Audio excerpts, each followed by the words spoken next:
Now, the other day, the trailer for the second half of Season 1 of the show Resistance dropped, and I must say that it didn't look all that bad. In fact, it looked pretty good. And before some of you run to the comments to say, I told you so, Thor, that the show would get better, or run to the comments to do the opposite and ask how I can change my mind about the show after just one trailer, well, please keep in mind, all I'm saying here is that the trailer itself looked pretty good. That's it. And of course, the point of any trailer is to look good and to get people to watch, which is why the initial trailer for Resistance was such a failure, because the way it looked and made the show look turned a lot of people off well before the first episode even aired. And I suppose it didn't help that not long before they gave us that first Resistance trailer, they announced and gave us a trailer for Season 7 of the Clone Wars, which was like saying, here's everything most of you love about Star Wars animation, and then the Resistance trailer basically said, here's a show that looks like the exact opposite of that. So, go figure that the response to it was negative.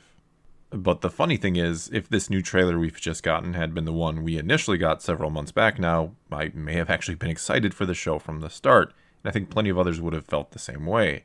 Because the first trailer made this look like it was going to be some weird racing league thing, despite the name Resistance, which implied it'd be something else entirely.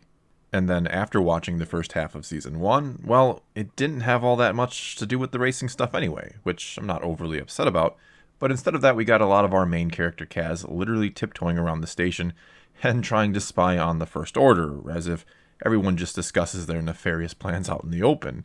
And most episodes could be summed up by saying that we watch Kaz trip over his own 2 feet a half dozen times or so, before somehow he saves the day in the end. And in my opinion, the biggest problem with the first half of the first season is that it spent a lot of time on setting up very little, and the character development has been rather lacking, to put it mildly.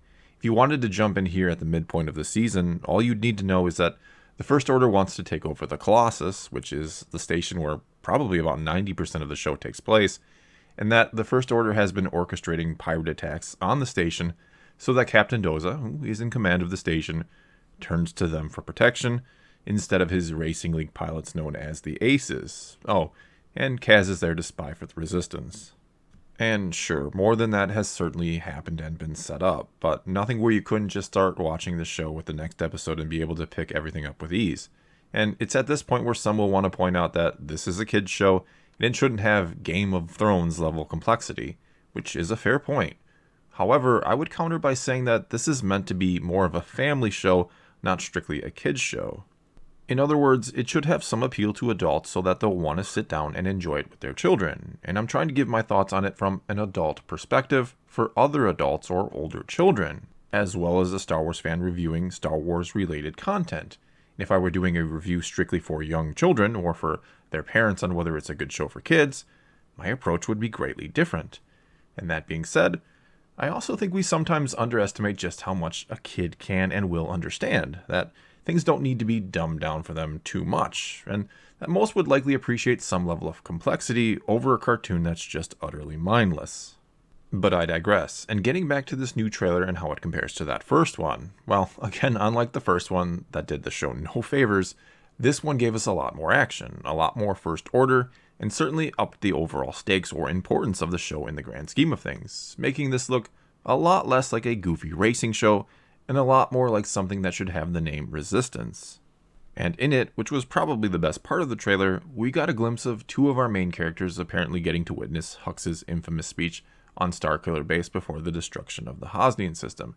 And that speech was one of my personal favorite parts of The Force Awakens, and one of the reasons why Hux was one of my favorite characters coming out of it. I really loved both his fervor and his sibling-like rivalry with Kylo Ren for the attention and appreciation of Snoke, and this is all why I was so disappointed that Hux pretty much got turned into a joke in The Last Jedi. Anyway, this trailer confirmed for us that the first season will indeed be overlapping with the events of Episode 7, which they did tell us would be the case. It also means that Season 2, which will almost certainly debut next fall, unless the show gets cancelled at some point, as many predict, though I don't think that'll be the case.